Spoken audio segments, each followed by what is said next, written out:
আবারও চলে এলাম আরেকটা নতুন ভিডিওর সঙ্গে। তো দেখো, এখানে আমি ফ্রায়েড রাইস বানাচ্ছি।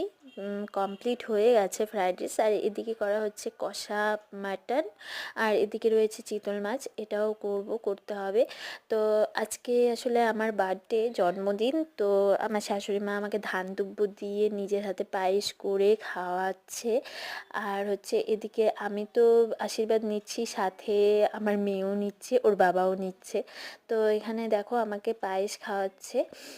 আর এদিকে তারপর আবার মানে তোরাও খেতে চাইছিল, তো আমি একটু আঙুল দিয়ে ওকে এক চিমটে খাইয়ে দিলাম, ওর বাবাকেও খাইয়ে দিল। তারপরে এদিকে আবার আমার জন্য রান্না করা হয়েছে। আমার বরমশাই নিজের হাতে মানে থালা একদম সার্ভ করেছে, তো সুন্দর করে সাজিয়ে দিয়েছে। এদিকে দেখো, সাদা প্লেটটা আমার, আর এদিকে এখন আমি খেতে বসবো।